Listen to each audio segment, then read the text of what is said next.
Il était exactement 10h47, ce 17 novembre 2022, quand une équipe de sapeurs-pompiers du 18e arrondissement de Paris s'est présentée devant le numéro 47 de la rue Lamarck. L'immeuble haussmannien, avec ses façades de pierre de taille noircies par le temps et l'humidité persistante de l'automne parisien, semblait retenir son souffle. Des plaintes récurrentes de voisins concernant une absence prolongée et une odeur nauséabonde, remontant insidieusement par les colonnes d'évacuation, avaient finalement alerté les autorités. Le crachin fin qui tombait depuis l'aube avait rendu les pavés glissants et les toits d'ardoise luisants, reflétant le ciel bas et gris. Une atmosphère pesante, presque prémonitoire, enveloppait ce quartier habituellement animé, non loin de la majestueuse basilique du Sacré-Cœur, dont les cloches venaient tout juste de sonner l'heure, ajoutant une note mélancolique à la scène. Après plusieurs coups frappés à la porte du rez-de-chaussée, resté sans réponse, le caporal Dubois, jeune et encore marqué par la rigueur de sa formation, a reçu l'ordre de forcer l'accès. Le grincement métallique des gonds sous l'effort des outils a déchiré le silence lourd du palier, avant que la porte ne cède avec un craquement sec. L'air à l'intérieur était immédiatement différent. Un mélange glaçant de froid, de moisissure ancienne, de poussière stagnante, et d'une putréfaction indicible. Chaque pas sur le parquet résonnait, amplifiant l'impression d'une absence prolongée, d'une vie figée dans le temps. L'odeur, âcre et moite, s'accrochait aux narines, annonçant une découverte qui allait bien au-delà d'une simple vérification de routine. Équipe a progressé avec prudence à travers les pièces sombres et poussiéreuses, leur lampe frontale perçant l'obscurité. C'est dans une pièce à l'arrière, baignée d'une lumière chiche filtrant par une fenêtre encrassée, que le regard du caporal Dubois s'est figé. Un mur, visiblement doublé de façon grossière, masquait une porte dissimulée, à peine perceptible. L'intuition, ce sixième sens des pompiers, a pris le dessus. Derrière cette paroi improvisée, dans une obscurité quasi totale que seule la torche de Dubois parvenait à percer, se dessinait une scène d'une horreur inimaginable. Des formes humaines recroquevillées, à peine vivantes, leurs corps émaciés et marqués par des années de confinement. Un murmure à peine audible s'est échappé de l'une d'elles, un son qui a glacé le sang du jeune pompier, Papa. L'air lourd de l'appartement du 47, rue Lamarck, s'est épaissi d'une urgence glaçante. À l'arrivée de la brigade criminelle, menée par la capitaine Chloé Roussel et le lieutenant Marc Dubois, la scène se figeait, transformant un simple appel pour odeur suspecte en l'ouverture d'une enquête pour séquestration et maltraitance. Au cœur du 18e arrondissement, sous l'ombre bienveillante du Sacré-Cœur, la découverte de ces femmes recluses bousculait la quiétude d'un quartier habitué au secret discret, mais jamais à une telle abomination. Les visages des pompiers, encore sous le choc, témoignaient d'une horreur qui défiait l'entendement. Était un coup de poing brutal dans le ventre de Paris, rappelant que derrière les façades haussmanniennes élégantes, la banalité du mal pouvait prospérer en toute impunité, cachée aux yeux de tous. L'affaire promettait de révéler des failles profondes dans le tissu social français. Les premiers éléments orientaient les enquêteurs vers des chefs d'accusation lourds, notamment ceux de séquestration arbitraire et de violence ayant entraîné une infirmité permanente, aggravée par le caractère incestueux, des infractions prévues par les articles 224 à 1 et 222 à 29 du Code pénal français. Mais au-delà de la qualification juridique, l'affaire soulevait une question fondamentale dans le droit français. Le respect de la vie privée. En France, le domicile est sacré, un principe constitutionnel qui, bien que protecteur des libertés individuelles, peut parfois servir de bouclier à des drames intrafamiliaux inouïs. Comment briser ce mur du silence, sans empiéter sur les libertés? Cette affaire allait mettre à épreuve équilibre délicat entre la protection de l'intimité et le devoir d'assistance à personne en danger, interrogeant les limites d'un système bâti sur des valeurs fortes mais parfois aveugle aux souffrances cachées. Le silence qui avait enveloppé la rue Lamarck pendant des décennies, résonnait aussi avec un tabou profondément ancré dans la société française. Celui de l'inceste. Longtemps perçu comme une honte familiale à dissimuler, plutôt qu'un crime à dénoncer, il a souvent été relégué aux confins de l'indicible, protégé par une omerta tacite. Ce drame parisien, par son ampleur et sa durée, allait déchirer ce voile, forçant la France à regarder en face une réalité dérangeante. La difficulté à aborder ouvertement ces sujets, même dans une société réputée progressiste, avait créé un terrain fertile pour que des monstres comme Jean-Pierre Valois agissent en toute impunité. Les murmures de voisins, les impressions diffuses, n'avaient jamais suffi à franchir le seuil du privé, laissant ces vies se consumer dans l'obscurité la plus totale. La découverte macabre posait immédiatement des questions vertigineuses aux enquêteurs. Depuis combien de temps ces femmes vivaient-elles cet enfer? Combien de victimes avaient pu disparaître sans laisser de traces, décédées dans l'ombre de cet appartement? Et surtout, comment un tel isolement avait-il pu perdurer au cœur d'une capitale vibrante comme Paris, sous le nez des services sociaux, de la police et d'une communauté de voisinage dense? Cette affaire N n'était pas seulement un crime isolé, elle mettait en lumière les failles potentielles du système de protection de l'enfance et des personnes vulnérables, soulignant le défi de détecter des situations d'isolement extrême. Elle allait inévitablement relancer le débat sur la vigilance collective et la responsabilité de chacun face aux signaux d'alerte, même les plus ténus, dans une société parfois trop prompte à détourner le regard. Après le choc des premières découvertes et l'interrogatoire stérile de Jean-Pierre Valois, l'enquête bascula d'une scène de crime figée vers une plongée méthodique dans le passé de l'homme. La capitaine Chloé Roussel, épaulée par le lieutenant Marc Dubois, savait que la clé pour comprendre l'inimaginable résidait dans les décennies précédant le 17 novembre 2022. Jean-Pierre Valois, cet ancien fonctionnaire à l'apparence si ordinaire, si discrète, avait réussi à maintenir une façade impénétrable pendant des années. Ces dénégations catégoriques, teintées d'une indignation feinte, ne faisaient que renforcer la conviction des enquêteurs qu'un monstre se cachait derrière ce masque de respectabilité. Il fallait déterrer chaque parcelle de son existence, chaque interaction, chaque silence, pour déceler les prémices de cette folie. Les premières démarches se concentrèrent sur les registres officiels, un point de départ froid et administratif, mais souvent révélateur des premières fissures dans le récit parfait d'un individu.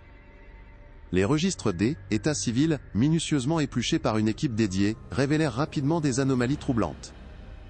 En remontant le fil de l'arbre généalogique de Jean-Pierre Valois, les enquêteurs découvrirent la mention d'un mariage, suivi, quelques années plus tard, d'une déclaration de disparition de son épouse, classée sans suite faute d'eau, élément probant. Plus sidérante encore, une autre de ses filles, prénommée Isabelle, semblait être volatilisée de la même manière une vingtaine d'années avant la découverte de la rue Lamarck. Ces disparitions officielles, passées inaperçues à l'époque, prenaient désormais une toute autre dimension. Les archives nationales, consultées avec une patience d'orfèvre, ne fournirent que des informations parcellaires, des bribes de vie qui, mises bout à bout, commençaient à dessiner le portrait d'un homme maître dans l'art de l'effacement et du contrôle.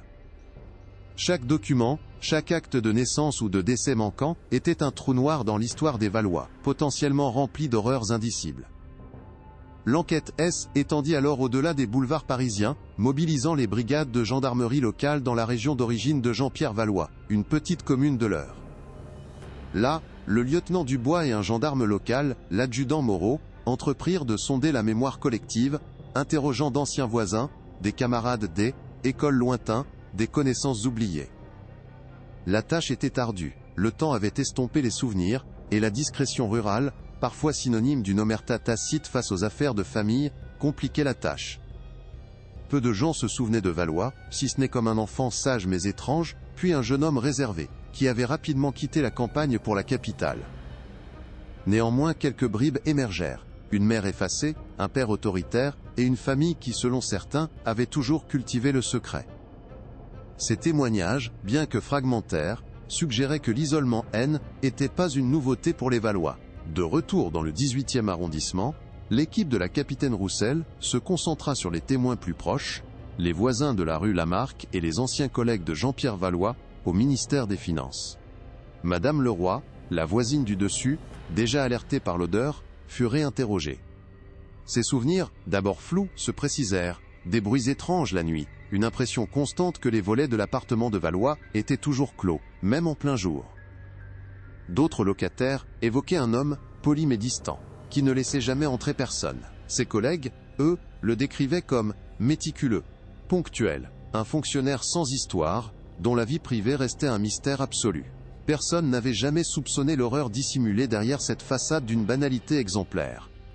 Cette absence totale de signaux d'alerte concrets, hormis des impressions diffuses et non reliées, soulignait l'efficacité terrifiante du masque social que Valois avait su construire et maintenir pendant des décennies. Chaque témoignage, chaque document, chaque silence, interrogé par les enquêteurs, devenait une pièce du puzzle macabre. Lentement le portrait de Jean-Pierre Valois se dessinait, non pas celui d'un dément agissant par pulsion, mais d'un prédateur méticuleux, patient, qui avait planifié et exécuté son crime, avec une froide détermination sur des décennies. La capitaine Roussel ressentait une colère sourde monter en elle, face à cette monstruosité construite dans l'ombre, sous le nez de tous, dans l'indifférence générale. Le lieutenant Dubois, quant à lui, était accablé par le poids de cette histoire, par la pensée de ses vies volées, de ses destins brisés par un homme qui avait su si bien jouer les pères de famille respectables. L'enquête ne consistait plus seulement à recueillir des preuves, elle était devenue une quête douloureuse pour comprendre comment une telle abomination avait pu prospérer, interrogeant les failles d'une société trop souvent aveugle aux souffrances dissimulées derrière les portes closes. Les premières semaines de l'enquête, loin de la tension des interrogatoires, furent marquées par une confrontation inattendue, celle de la capitaine Roussel et du lieutenant Dubois avec l'inertie administrative. Chaque demande d'accès aux archives, des états civils, au dossier des services sociaux de l'Aile, Époque, ou au registre scolaire des disparus se heurtait à une bureaucratie tentaculaire.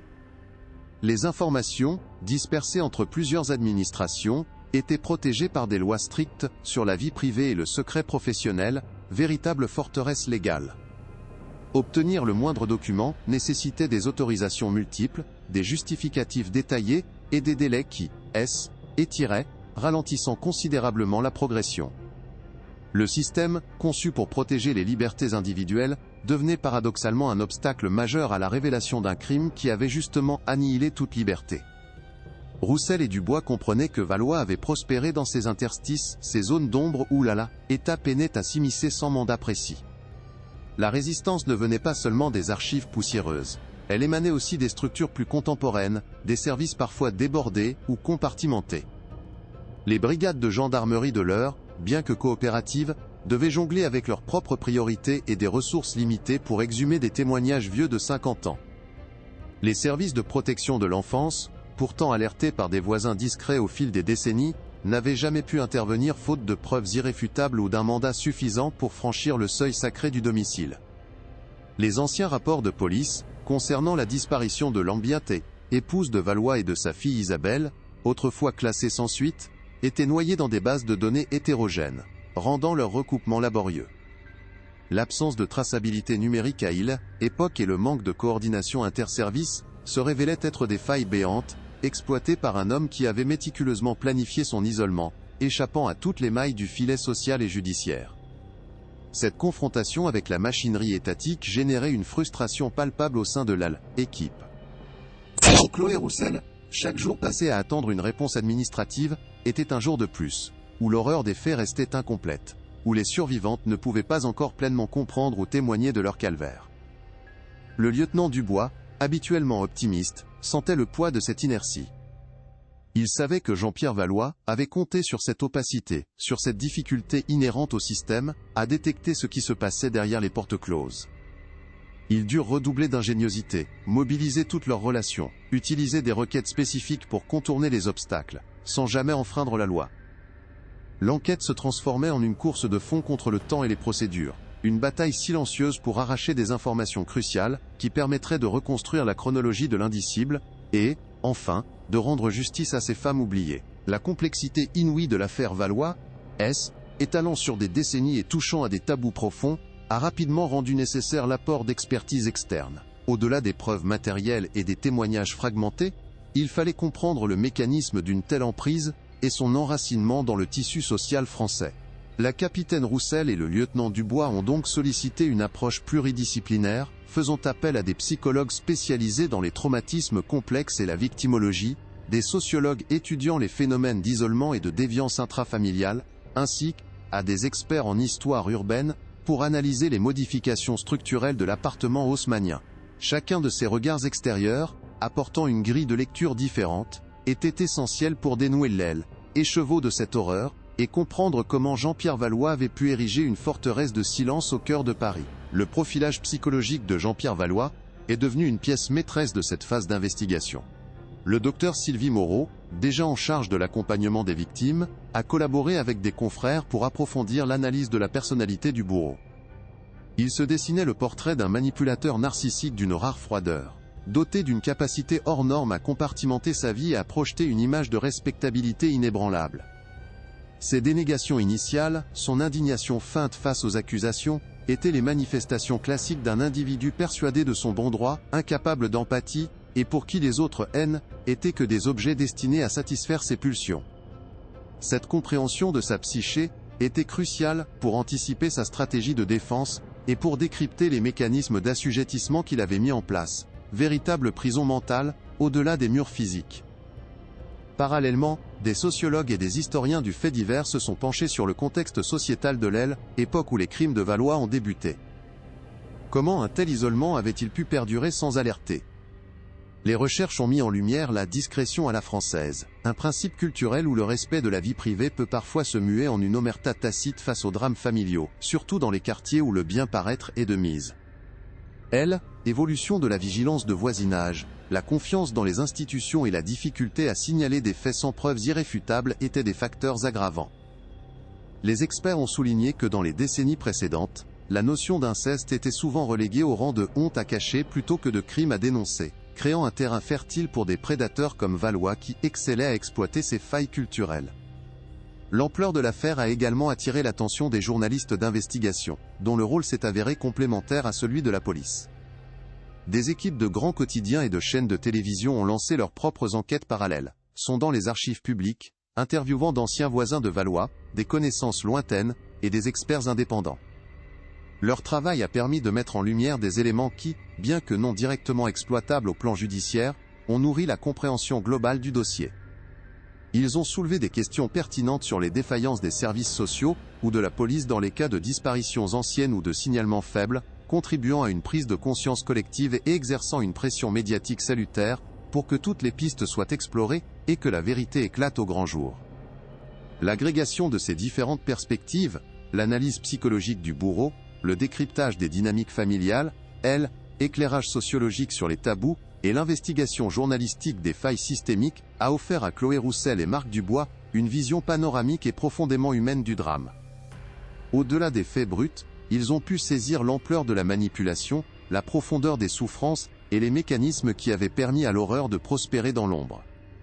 Cette compréhension holistique était essentielle non seulement pour construire un dossier judiciaire inattaquable, mais aussi pour donner une voix aux victimes et pour que la société française puisse tirer les leçons de ce qui était passé derrière les murs épais et silencieux de la rue Lamarck, transformant l'affaire en un puissant catalyseur de réflexion collective.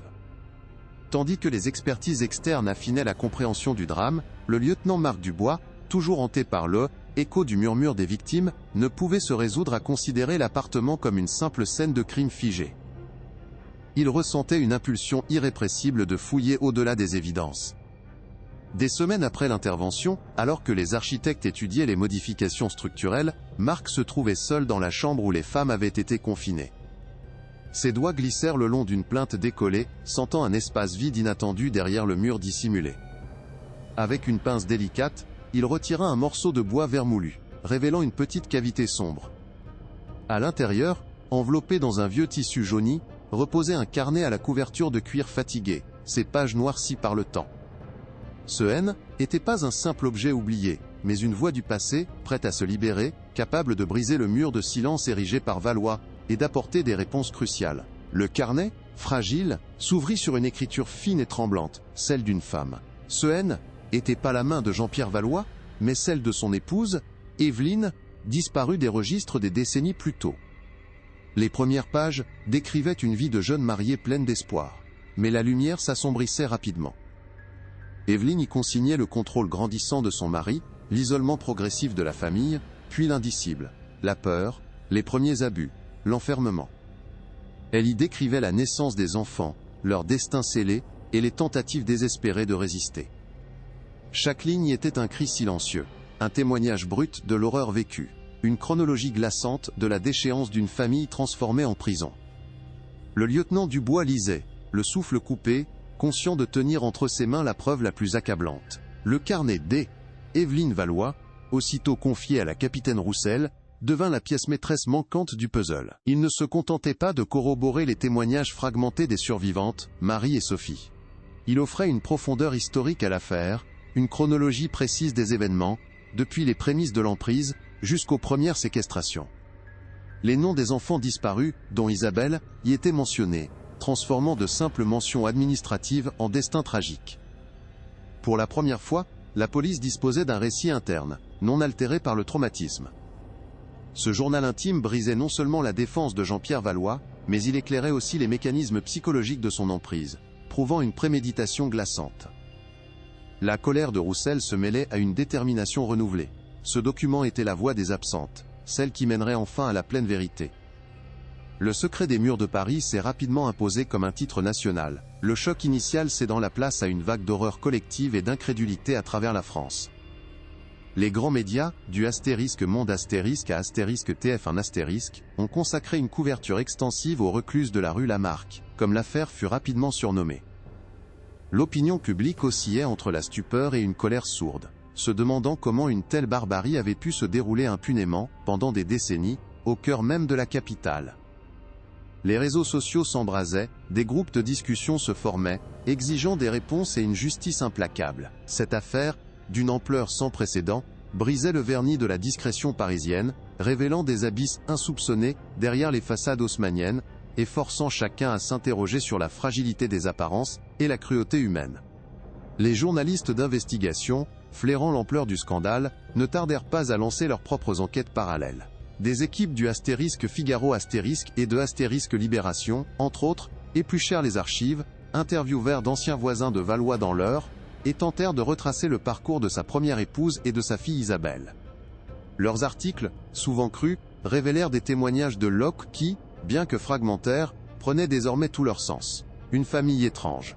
Des rumeurs de disparition non élucidées, des silences pesants. Ces révélations médiatiques, bien que parfois basées sur des rumeurs anciennes, alimentaient le débat public et mettaient en lumière les défaillances potentielles des services sociaux et des autorités judiciaires de l'époque, qui n'avaient pas su ou pu agir face à des signaux d'alerte pourtant présents, mais trop ténus et isolés. La pression publique s'intensifiait chaque jour. Des associations de protection de l'enfance et d'aide aux victimes de violences intrafamiliales, comme l'Enfant Bleu, montaient au créneau, dénonçant la banalisation de l'inceste et l'omerta qui l'entouraient encore. Des tribunes étaient publiées dans Astérisque Le Monde, appelant à une réforme de la protection des personnes vulnérables, et à une meilleure coordination interservices. Le gouvernement lui-même se trouvait sous le feu des critiques, sommé de garantir que de tels drames ne puissent plus jamais se reproduire. Cette indignation collective, bien que parfois désordonnée, servait de puissant catalyseur, rappelant aux institutions que le équilibre entre le respect de la vie privée et le devoir d'assistance avait été tragiquement rompu dans cette affaire. Le drame de la rue Lamarck transcendait le fait divers pour devenir un véritable enjeu de société. Pour la capitaine Roussel et le lieutenant Dubois, cette effervescence médiatique était à double tranchant. D'un côté, elle générait de nouvelles informations. Des citoyens, émus par l'affaire, se manifestaient pour signaler des souvenirs lointains ou des comportements suspects de Jean-Pierre Valois qu'ils n'avaient jamais osé rapporter. De l'autre, la pression constante des médias et du public rendait chaque étape de l'enquête plus délicate, chaque décision plus scrutée. Il fallait jongler entre la nécessité de transparence et la protection du secret de l'instruction, tout en assurant la sécurité et la sérénité des victimes. Chloé Roussel redoublait de vigilance, sachant que le moindre faux pas serait amplifié. Cette médiatisation, bien que nécessaire pour briser le silence, ajoutait une couche de complexité à leur quête inlassable de vérité et de justice pour les recluses de Paris. L'air de la salle d'interrogatoire, habituellement neutre, était ce jour-là chargé d'une tension presque électrique. Jean-Pierre Valois, assis en face de la capitaine Roussel et du lieutenant Dubois, maintenait sa posture habituelle de déni, son visage vieilli affichant une impassibilité calculée. Les semaines d'enquête avaient pourtant tissé une toile d'indices inéluctables. Les expertises architecturales de l'appartement, les analyses ADN confirmant son lien de parenté avec les victimes, et surtout, le carnet d'Evelyne, retrouvé derrière le mur dissimulé. Chaque preuve avait été méticuleusement préparée, chaque mot pesé, car Chloé et Marc savaient que cette ultime face-à-face ne serait pas une simple formalité. Était l'heure de briser le dernier rempart de l'horreur, de débusquer la vérité derrière les décennies de silence et de manipulation. La lumière crue des néons accentuait les ombres sous leurs yeux fatigués, mais la détermination brillait dans leurs regards. La capitaine Roussel posa le carnet jauni sur la table, ses pages fragiles s'ouvrant sur la calligraphie tremblante d'Evelyne. Ceci, monsieur Valois, est la voix de votre épouse, la mère d'Isabelle, de Marie. Elle raconte tout. Puis, elle enchaîna avec les résultats des tests ADN, preuves irréfutables de la filiation incestueuse. Le masque de Valois, si soigneusement construit, commença enfin à se fissurer. Un sourire lent, presque imperceptible, étira ses lèvres fines, un rictus dénué de toute humanité. Sa voix, jusqu'alors monocorde, s'arropresta, éleva non pas en aveu de culpabilité, mais en une justification glaçante, elles étaient à moi. Ma famille. Mon droit. Personne n'avait à s'immiscer. Une logique tordue, celle d'un homme qui se croyait le maître absolu, le propriétaire de vies humaines, et qui, même acculé, ne manifestait aucun remords, seulement une colère sourde face à l'intrusion dans son monde perverti. Le silence qui suivit ces mots fut plus assourdissant que n'importe quel cri. Chloé Roussel sentit un frisson glacial lui parcourir l'aile, échine, une vision claire de l'abîme psychologique dans lequel Valois avait plongé ses victimes. Marc Dubois, jeune encore, peinait à contenir sa révulsion, le poids de cette monstruosité lui écrasant la poitrine. Ce haine n'était pas la confession d'un crime, mais la révélation d'une psyché dérangée, d'une emprise totale, et d'une absence d'empathie absolue, d'une cruauté planifiée sur des décennies. L'homme en face de haine n'était pas un fou, mais un prédateur rationnel, convaincu de sa légitimité. Dans cet instant terrible, la détermination de Roussel et Dubois se mua en une résolution inébranlable. Justice serait faite, pour Evelyne, pour Isabelle, pour Marie, pour Sophie, et pour toutes celles qui avaient disparu derrière les murs silencieux de la rue Lamarck. Le secret des murs de Paris est devenu bien plus qu'une affaire criminelle. Il fut un électrochoc pour la société française. Il a forcé le pays à regarder en face des réalités longtemps dissimulées, l'inceste, la violence intrafamiliale, et la dangereuse complaisance du chacun chez soi. Cette tragédie, survenue au cœur de la capitale, a brisé le mythe de l'imperméabilité des foyers respectables, révélant la fragilité des apparences et la profondeur insoupçonnée de la cruauté humaine. Elle a ravivé la mémoire de toutes les victimes silencieuses, celles dont les cris n'avaient jamais franchi les murs, transformant la rue Lamarck en un lieu de commémoration symbolique, pour une vigilance collective renouvelée. Le choc initial se mua en une détermination à ne jamais oublier, à ne plus jamais détourner le regard.